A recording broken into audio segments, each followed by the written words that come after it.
뉴스의 진수를 보여주는 인터뷰. 뉴 진수. 여야가 전당대회 절차를 진행하고 있는 가운데 민주당은 이재명 전 민주당 대표가 단독 출마할지 아니면 대항마가 나서서 경선 구도가 될지 여부에 관심이 모아지고 있습니다. 민주당 이춘석 전당대회 준비위원장 전화 연결해서 민주당 전당대회 준비 상황 자세히 들어보겠습니다. 이춘석 위원장님 안녕하세요. 예, 안녕하십니까? 반갑습니다. 예, 반갑습니다. 예. 내리 3선을 하시다가 21대 국회 땐 원회에서 잠깐 충전하시고요. 이번 22대 국회 재입성했습니다. 4년 만에 그것도 4선 고지에 오르면서 컴백하시니까 좋으십니까? 아니면 답답한 마음이 앞섭니까? 지금 한 달 정도 의정활동을 하고 있는데 네. 여야 대치 상황이 예전보다 더 심각합니다. 사실은. 그래서 우려가 크고 조속히 이 정치가 좀 복원됐으면 좋겠다 하는데 현안들이 자주 발생해서 이 대치가 더 심화되지 않을까 하는 그 염려가 큰 상황입니다. 그렇군요. 제가 사실은 얼마 전에 여의도 회사 출근하면서 국회 앞에 횡단보도에서 이렇게 직원들 두어 명하고 식사하시고 들어가시는 거 봤거든요. 그래서 되게 반갑더라고요. 예, 오래간만입니다. 반갑습니다. 네네. 예, 지금부터 민주당 전당대회 관련해서 여쭤보겠습니다. 전당대회 준비위원회 위원장 맡은 소감이랄까요? 포부랄까요? 짤막하게 좀 말씀해 주세요. 이번 민주당 전당대회는 저는 두 가지의 큰 의미를 가지고 있다고 생각합니다. 첫째적으로는 윤석열 정부를 제대로 견제해서 국민의 삶을 정상적으로 회복시켜달라 하는 국민적 요구를 충족시키는 지도부의 구성. 네네. 또 하나는 더불어민주당이 당원 중심 정당으로 발돋움하는 계기를 마련해달라 하는 당원들의 요구들이 있거든요. 네네. 이러한 중요한 시기에 전주위원장을 맡아서 큰 책임감을 느끼고 있고 이 당내의 다양한 의견들을 수렴해서 어느 한쪽에 치우치지 않은 공정한 룰을 만들어 가겠다 하는 말씀을 드립니다. 지금 어느 한쪽이 치우치지 않은 공정한 룰 말씀해 주셨는데 의원님 개인을 보면요. 비교적 개파색이 옅은 인물로 분류된다는 얘기가 있습니다. 맞습니까? 저는 이 특정 사안이 발생할 때 그 사안별로 무엇이 옳고 그르냐에 판단해서 항상 판단을 하거든요. 그러니까 일방적으로 어느 한쪽의 편을 들지 않으니까 이 개파색이 얕다라고 분류하는 분위기가 있는 것 같은데 제 나름대로는 소신을 갖고 정치를 해나가는 방법이라고 저는 생각을 합니다. 그러니까요. 지금 찐명으로 분류 안 해서 화나신 건 아니죠? 이거 아닙니다. 예. 자, 그렇다면 민주당 내도 친명, 비명 개파 간 의견이 이제 다른 경우가 있을 겁니다. 이런 부분은 앞으로 어떻게 아우러 나가야 한다고 보세요? 지금 주요한 룰들이 어느 정도 지금 마무리 단계에 접어들고 있거든요. 그런데 그런 과정 속에서 친명 개파냐 비명 개파냐 하는 의견이 다른 경우는 전혀 발생하지 않고 있습니다. 이번 전대의 포인트는 저희 민주당은 이렇게 생각을 합니다. 이 당원들의 요구들이 많이 분출되고 있는데 이렇게 다양하게 분출되는 당원들의 권리와 주권을 어떻게 확립하는 전대룰을 만들고 또 당원들의 동의를 받는 지도부를 구성하느냐 하는 부분이 포인트를 두고 있기 때문에 룰 자체가 크게 논란이 되고 있지는 않습니다. 지금 룰 말씀도 하셨는데 그 관련해서 제가 말씀 좀 드릴게요. 지난주에 전당대회 룰 확정했습니다. 본투표에서 권리당원 비율 종전 40%에서 56% 올리고 대의원 투표 비율 30%에서 14%로 줄였습니다. 그러니까 이제 두 개 합하면 이제 70%잖아요. 나머지 30%는 일반 국민 여론조사. 자, 전체적으로 보니까 당원에게 이제 더 많이 이렇게 주안점을 둔 것 같아요. 강한 발언권 부여한 셈인데 이런 흐름은 맞다고 보시는 거죠? 지난 국회의장 선거에서 회장님께서 잘 아시다시피 이 국회의원들이 당원의 뜻과 다르게 권리를 행사해도 되느냐. 이 당원들의 권리를 보장해달라는 목소리가 높았지 않았습니까? 그래서 국회의장과 원내대표 선거에도 당원의 뜻을 20% 반영하자라고 저희는 민주당을 결정을 했습니다. 그래서 기본적으로 이 당원들의 의사를 존중하는 당원 중심 정당으로 가자 하는 거에 대해서는 우리 민주당 내부에서는 어느 정도 공감대가 형성됐다고 보고요. 네. 이 대원의 표와 권리당원의 표는 예전에는 대원 한 표가 권리당원의 60배 정도 효과가 있었습니다. 네네. 그래서 그것을 20대 1로 제한하자 하는 합의가 있었고 그 합의에 맞춰서 이 계산을 해보니까 지금 56대 14%가 19.1대 1의 투표 가치거든요. 네네. 그래서 그렇게 결정이 됐습니다. 그러니까요. 자, 0224님이 뭐라고 물어보셨냐면요. 이거 긴장해야 되는데 숫자에 관한 거를 아셔야 되거든요. 자, 예. 뭐라고 여쭤보셨냐면 민주당 전체 당원 숫자가 얼마나 되나요? 요게 질문 하나고 이 중 권리당원 비율이 얼마나 되는지도 궁금합니다. 알고 계세요? 예, 현재 권리당원의 다행이다. 일반 권리당원 숫자는 뭐 어마어마한 숫자고요. 한 500만 명 정도 해당되고 투표권을 권리를 행사할 수 있는 경우에 1년 이내에 가입해서 6개월 이상 당원을 내서 투표권을 가지고 있는 권리당원이 184만 명 정도 됩니다. 오, 184만 명. 그것만 해도 많네요. 예. 자, 지금부터는 사람들이 정말 이제 궁금해하는 거 여쭤볼게요. 자, 김두관 전 의원이 지금 나올 것 같은 얘기를 조금 하셨어요. 월드컵에서 우승팀이 정해져 있다고 해서 경기를 안 하진 않는다. 민주당의 핵심인 민주라는 DNA가 훼손되고 있고 당원 중에 1%라도 다른 생각하고 있는 사람이 있으면 대변해야 할 책무가 있다. 거의 나온다는 얘기 같긴 한데 나옵니까? 좀 얘기 좀 나누시지 않았어요? 개인적으로? 뭐 저는 개인적으로 한번 통화를 했는데요. 네, 뭐라 그러십니까? 뭐 구체적인 부분을 이렇게 말씀하고 하는 걸 비춰볼 때는 출마는 이미 결심을 하신 것 같아요. 김두관 전 의원이 출마 결심한 것 같다. 예, 제 받는 느낌은 이재명 대표로 단일화해야 한다는 흐름이 강하기 때문에 다른 의원들이나 후보들이 나오지 선뜻 못한 상태에서 먼저 김두관 의원이 출마를 하신다고 하면 저는 민주당의 여러 가지 의견을 수렴하는 과정, 다양한 목소리를 반영하는 측에서는 긍정적이라고 생각을 합니다. 그래서 나오신다고 하면 선의의 경쟁을 통해서 누가 당원들을 대표하고 우리 당을 대표할 수 있냐 하는 선의의 경쟁을 펼치기를 저는 기대하고 있습니다. 그러니까 지금 위원장님께서 통화해 본 바로는 나올 것 같다는 이제 느낌은 받았는데 나오게 되면 선의 경쟁을 펼칠 수 있도록 잘 이렇게 자락을 깔아주겠다 그런 말씀이시네요. 예, 그렇습니다. 예. 자, 김두관 전 의원이 출마한다 해도 이재명 대세론에는 지장이 없을 거란 전망이 매우 우세합니다. 우리 위원장님도 그렇게 보세요? 솔직히. 저도 그 실제 와서 의원들을 만나고 이 다양한 사람들을 만나니까 통상적으로는 전당대회에 다양한 사람들이 나와서 다양한 의견들과 자기 비전과 철학을 제시하는 게 통상적이지 않습니까? 그렇죠. 예. 이번에는 이 당원들이나 국민들의 기조가 이 윤석열 정부의 국정 기조를 전환시키기 위해서는 여당과 좀 잘 싸울 수 있는 대표가 좀 필요하지 않겠냐. 이렇게 하고 지금 앞서서 뒤에 지방선거가 2년, 대통령 선거가 3년 뒤이기 때문에 이 강한 리더십으로 우리 당을 정비해서 꼭 집권정당으로 가야 할 상황이기 때문에 강력한 리더십이 필요하지 않겠냐. 그런 부분에 대해서는 이재명 대표가 연임하는 것이 바람직하지 않겠냐라고 생각하시는 분들도 굉장히 많더라고요. 그런데 지금 다행히 김두관 전 의원님께서 출마하신다고 하니까 이번 전당대회에서 이 생각들을 가지고 있는 부분들이 다시 당원들이 어떤 판단을 해주는가 하는 그 계기가 되지 않을까 하는 생각을 갖고 있습니다. 네.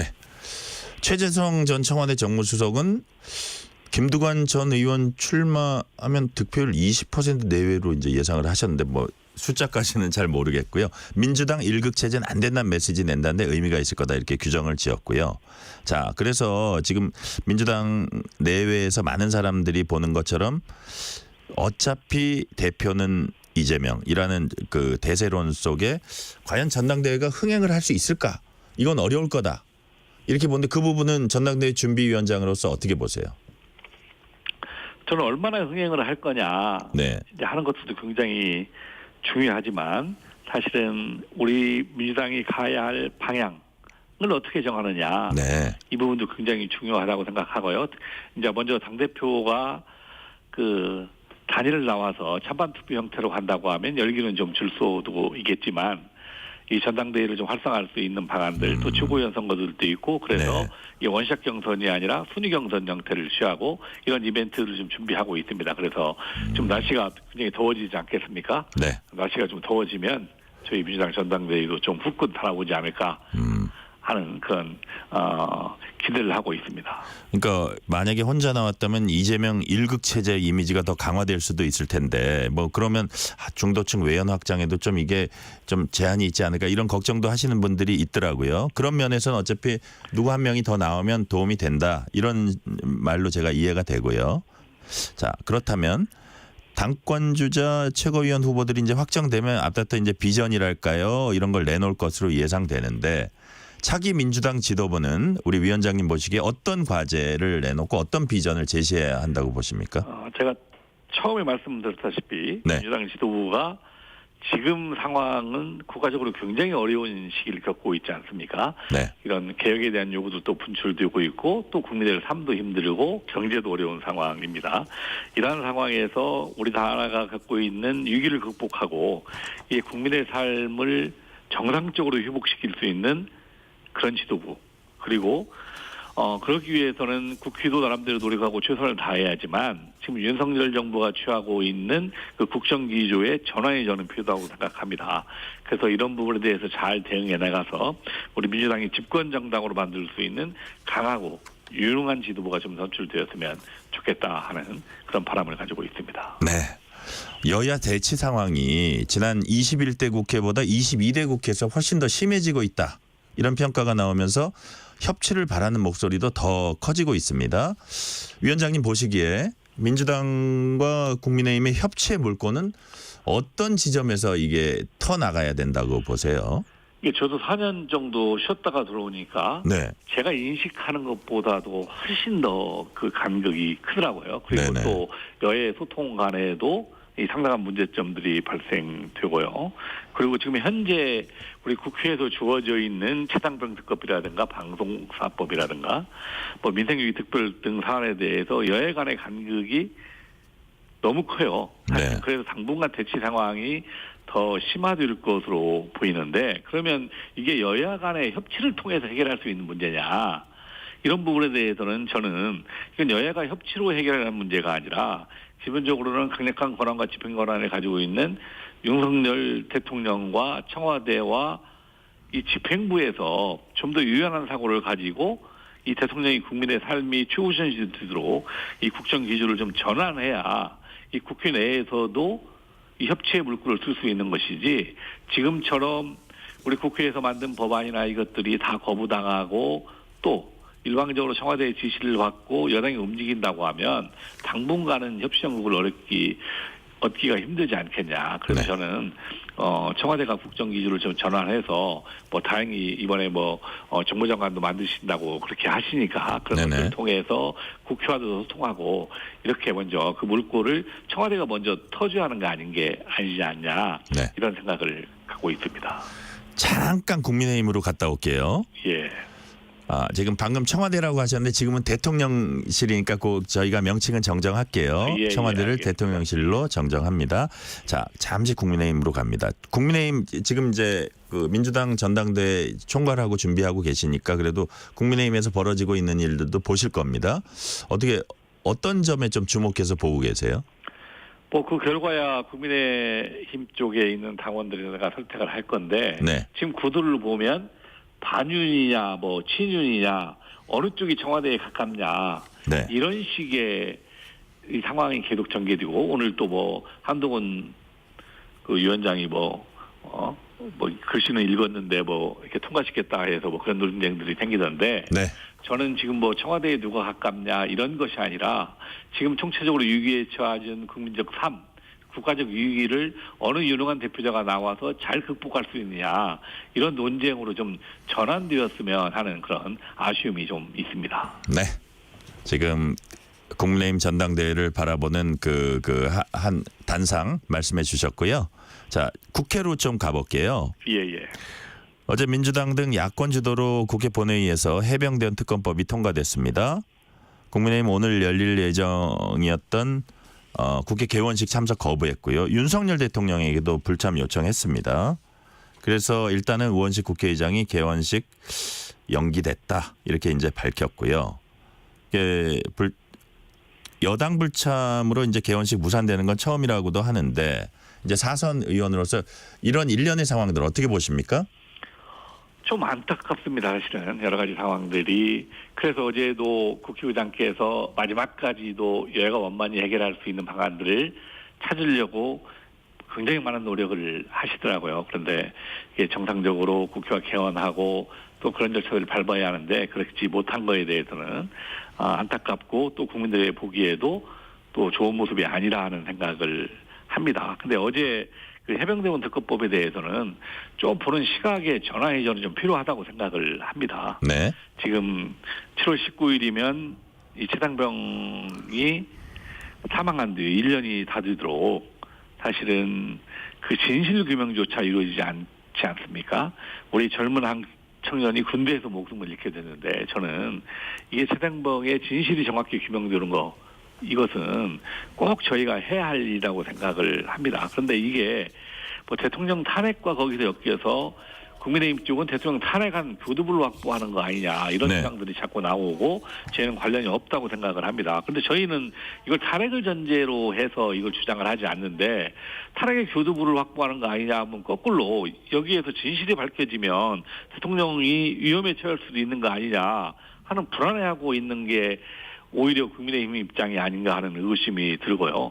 저는 대통령께서 정말 정정당당하고 떳떳하라고 하면 이 특검에 임해서 진실을 밝히는 것이 저는 국민에 대한 도리가 아닌가 하는 생각을 가지고 있습니다. 네, 진실 규명이 우선이다. 말씀하셨는데 지금 말씀하신 대로 뭐 대통령 탄핵의 교두보 아니냐 그 부분은 이제 동의할 수 없다고 말씀해 주셨잖아요. 예. 근데 우리 또 위원장님은 법률가기도 하잖아요. 예. 그래서 법률가의 입장에서 보면 예를 들어서 이번 그 민주당이 추진하고 있는 특검법이 어떤 그 뭐라 그럴까 수사 범위랄까 그다음에 특검을 추천할 수 있는 쪽이랄까 이런 특검 추천 주체랄까 이런 면에서 문제가 없다고 보세요? 모든 특검법들이 완벽하게 구성을 할 수는 없습니다. 사실은. 그래서 일방적으로 이번에 특별히 문제가 되는 것이 야당이 추천권을 행사하는 것이 대통령의 임명권을 침해하는 거고 또 공정성을 해치는 거 아니냐 하는데 예전에 이명박 대통령 때도 대통령 사저 의혹이 터졌을 때 그때 특검 때도 야당이 추천한 특검으로 특검을 실시한 적이 있었습니다. 이런 선례들이 있거든요. 그런데 이번도 직접적으로 대통령과 관련성이 상당 부분 있다고 판단되기 때문에 사실은 여당 측이 추천하거나 이런 분들한테 특검을 맡겼을 때 그 공정성을 담보하기가 어렵지 않겠냐 해서 저희는 야당 추천으로 그걸 주장을 하고 있습니다. 그런데 요즘에 뭐 일부 후보들이 또 대법원장 추천이라든가 제3자 추천들도 얘기를 하시더라고요. 사실은 그런데 저는 근데 이러한 논의를 시작하려고 하면 먼저 여당에서 특검의 수사를 방해하기가 아니라 특검을 통해서 진실을 규명한다 하는 그 진정성이 보인다고 하면 저는 추천 권한을 누가 가지고 있느냐 하는 것들은 이게 궁극적으로 특검을 방해하는 사유는 되지 않는다고 생각을 합니다. 그래서 정말 이 여당이 좀 더 진지하게 이 객관성과 공정성을 담보하는 수준에서 추천권 문제를 논의를 한다고 하면 사실은 뭐 야당 측도 어차피 특검이라는 것들이 여야 합의가 이루어지는 거고 또 저희가 일방적으로 통과시킬 수 있느냐도 여부고 사실은 국회에서 정하는 것은 특검을 할 것이냐 뭐 탄핵을 할 것이냐 이런 모든 사안들이 정치적으로 결정되는 사안들이 많지 않습니까? 그런데 그 후에 이행하는 것은 법률적 판단을 재받지 않습니까? 탄핵의 경우에는 헌재를 통하게 되고 특검은 특검을 임명해서 특검들이 조사를 하고 있기 때문에 이 문제를 법을 만들 때부터 정치적 문제뿐만 아니라 법적 문제까지도 다 해결될 수 있는 완벽한 것을 만들어내라라고 하면 사실은 정치의 영역은 저는 좁아질 수밖에 없는 거 아니냐. 정치의 영역은 정치력의 판단을 받는 거고 그 다음 단계에서 법률적 판단을 받는 것은 그 다음 단계에서 판단을 받는 것이 바람직한 것이 아니지 않느냐. 하지 않느냐 하는 생각을 가지고 있습니다. 그러니까 위원장님께서는 여튼 해병대원 특검법과 관련해서는 잘 협의를 하면 어쨌든 절충점을 찾을 수 있을 가능성을 좀 열어 놓으신 걸로 제가 지금 말씀 들어보니까 이해가 되고요. 그래서 전제의 조건이 있는 거죠, 사실은. 네. 그러니까 이게 진실을 규명하고 특검 수사를 방해하기 위한 목적이 아니라 진실을 규명하는 차원에서 특검법이 논의되어야 한다는 전제가 먼저 성립되어야 한다는 거죠. 네. 관련된 질문 제가 하나만 더 해볼게요. 다른 특검인데요. 민주당이 이제 검사 탄핵 추진을 하고 있습니다. 이걸 두고 여권에서 또 현정 유린이다, 사법 방해다, 사법 파괴다, 도둑이 경찰에게 몽둥이 휘두른다, 적반하장이다. 이 부분은 어떻게 보세요? 저는 그래서 제가 어제 이걸 발의한 의원한테 네. 자료를 좀 다 달라 그랬더니 네. 어마어마한 자료가 있어요. 아, 그래요? 이 탄핵소추안이 지금 언론에는 잠깐 나오지만 한 사람 네 분 있잖아요. 한 사람마다 20페이지 내지 50페이지 정도의 탄핵소추안들이 있어요. 네네. 그런데 일부 언론들이라든가 그 여당층은 어떻게 주장하냐면 이재명 대표의 수사를 한 사람들에 대한 책임을 묻기 위해서 이걸 한 거다. 이런 주장을 하는데 저는 내용을 다 검토해 보니까 네. 그 부분은 정말 빙산의 일각이에요. 예, 핵심은 뭡니까 그럼? 그 부분을 직접 주장할 수 있다고 하면 사실은 그 네 분 중에서 박상용 수원지검부 부장검사, 이화영 부지사 사건을 수사한 부분이 탄핵 사유에 들어가지만 나머지 부분들은 사실은 다른 사건들에 있어서 수사를 잘못한 것들이 너무 많아요. 이게 차고도 넘칩니다. 위원장님 한 20초로 저기 해주세요. 죄송해요. 시간을. 저희가 책임을 묻는 것은 대한민국 검사를 다 묻는 게 아니라 정말 정치검사, 정권에 부합해서 부안이동하는 검사들의 책임을 물어서 이런 편파적인 이런 수사를 방지하겠다는 것이지 지금 우리 거기 쪽에 주장하는 것처럼 이재명 대표에 대한 수사에 대한 책임을 묻기 위한 그런 의도는 아니다. 네. 저는 저희가 이렇게 주장한다고 하면 적어도 검찰이 스스로 자정할 수 있는 노력들이 먼저 따라야 한다라고 생각합니다. 오늘은 여기까지 말씀 듣겠습니다. 이춘석 민주당 전당대회 준비위원장이었습니다. 의원님 감사합니다. 예, 감사합니다. 뉴스레터 K 1부 순서 마치고 2부가 이어집니다.